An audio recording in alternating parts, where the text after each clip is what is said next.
Inilah Injil suci menurut Yohanes.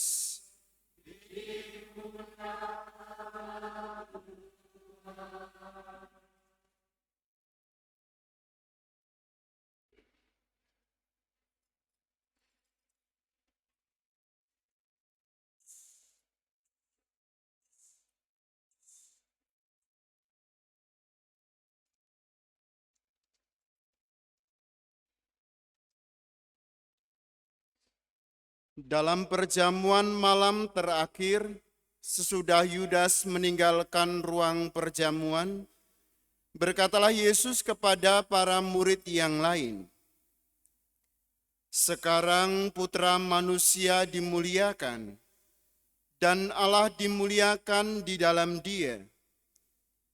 Jika Allah dimuliakan di dalam Dia, Allah akan memuliakan Dia juga di dalam dirinya, dan akan memuliakan Dia dengan segera. Hai anak-anakku, tinggal sesaat lagi aku ada bersama kamu. Aku memberikan perintah baru kepada kamu, yaitu supaya kamu saling mengasihi. Sama seperti aku telah mengasihi kamu, demikian pula kamu harus saling mengasihi. Dengan demikian, semua orang akan tahu bahwa kamu adalah murid-muridku, yaitu jika kamu saling mengasihi." Demikianlah Injil Tuhan.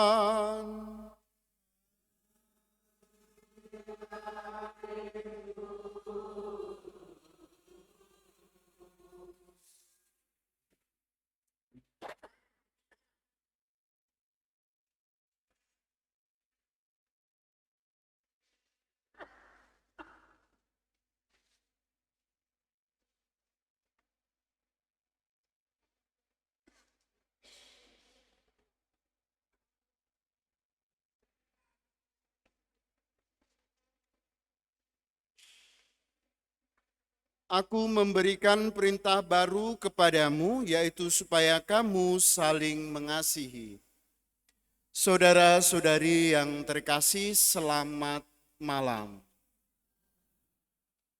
Hari ini kita mendengarkan dalam bacaan-bacaan, baik dalam bacaan pertama maupun bacaan Injil, tentang perintah akan mengasihi.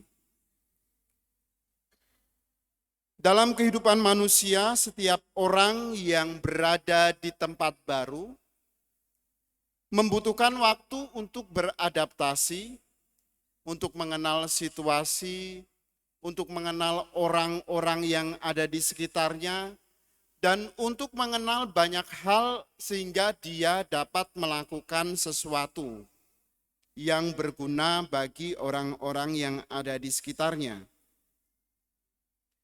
Seperti saya misalnya sebagai pastor yang baru di tempat ini, tentu saja saya harus mengenal terlebih dahulu umat kita yang ada di Teluk Betung dengan situasi yang ada, lingkungan yang ada, barulah ada hal-hal yang dapat dilakukan. Salah satunya adalah dengan pemilihan ketua stasi. Hal ini memang dilakukan agar situasi yang ada dalam gereja kita sungguh-sungguh dapat dikenal, dapat dipahami. Sehingga keputusan yang kita ambil bersama menjadi keputusan yang baik dan dapat berguna bagi gereja kita. Begitu juga dengan yang dialami oleh para murid, para rasul, Paulus dan Barnabas.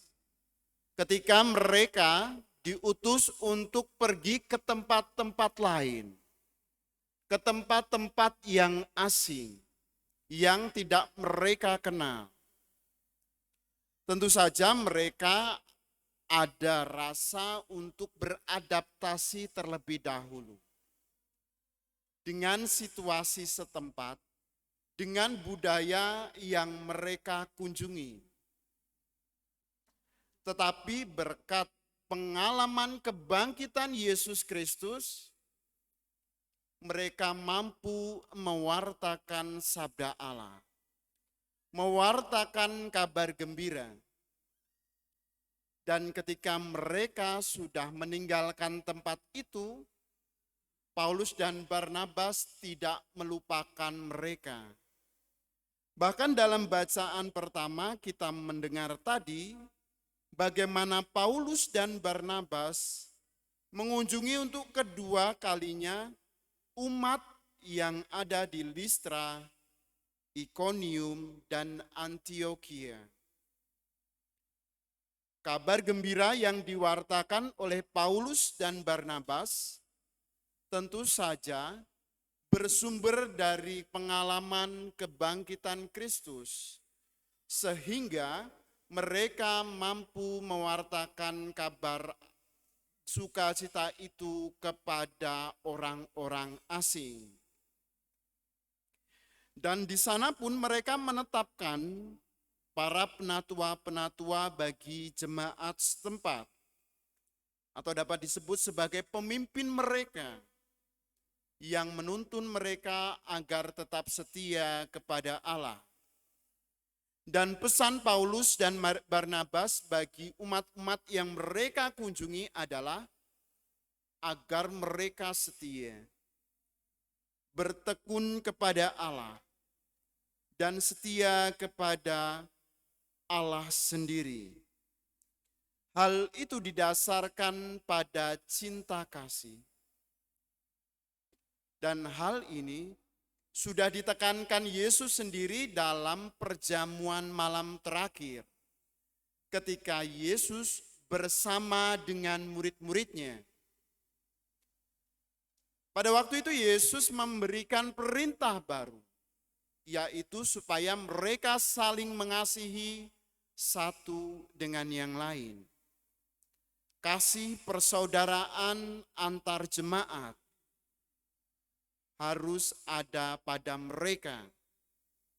Mengapa mereka harus mengasihi satu dengan yang lain? Alasannya karena Yesus sendiri telah mengasihi mereka. Pada bacaan ini, sebelum perintah baru diberikan kepada para murid, Yesus sendiri telah membasuh kaki para murid. Dan itu menjadi salah satu contoh kasih Yesus kepada para murid. Lebih daripada itu, kasih Yesus kepada mereka akan ditunjukkan lewat penderitaan di salib, sebagai wujud kasih Allah kepada seluruh umat manusia. Dengan salib, Yesus menebus dosa manusia. Perintah kasih itu pun kemudian menjadi tugas, menjadi wejangan, menjadi perintah bagi kita juga saat ini. Kita diajak untuk mengasihi satu dengan yang lain. Dasarnya sama, yaitu kasih Allah sendiri kepada umat manusia. Sebelum kita mengasihi sesama kita, mari kita juga merasakan kasih Allah kepada kita. Apa yang telah Allah berikan kepada kita sampai saat ini? Kasih Allah yang mana yang dapat saya rasakan? Dengan demikian, kita dapat mengasihi juga sesama kita, mengasihi orang-orang yang ada di sekitar kita. Dalam perjalanan kita bersama di paroki kita, di keuskupan kita, Uskupan Tanjung Karang, dan juga di stasi kita, Stasi Ratu Damai Teluk Betung, mari kita juga mendasarkan diri kita pada cinta kasih terhadap sesama. Sehingga apapun yang kita lakukan, apapun yang kita berikan, sungguh-sungguh perwujudan dari cinta kasih kita kepada sesama. Termasuk ketika kita mau memilih ketua stasi. Mari kita juga dasarkan dalam cinta kasih. Cinta kasih kita kepada sesama, cinta kasih kita untuk stasi kita, Ratu Damai Teluk Betung ini. Maka saudara-saudari yang terkasih, lewat pengalaman yang diberikan oleh para rasul, baik Rasul Paulus, Barnabas, dan juga para rasul yang bersama-sama dengan Yesus yang diminta untuk memberikan perintah baru, kita belajar untuk mengasihi sesama lewat cara-cara yang Allah tunjukkan kepada kita. Kemuliaan kepada Bapa dan Putera dan Roh Kudus.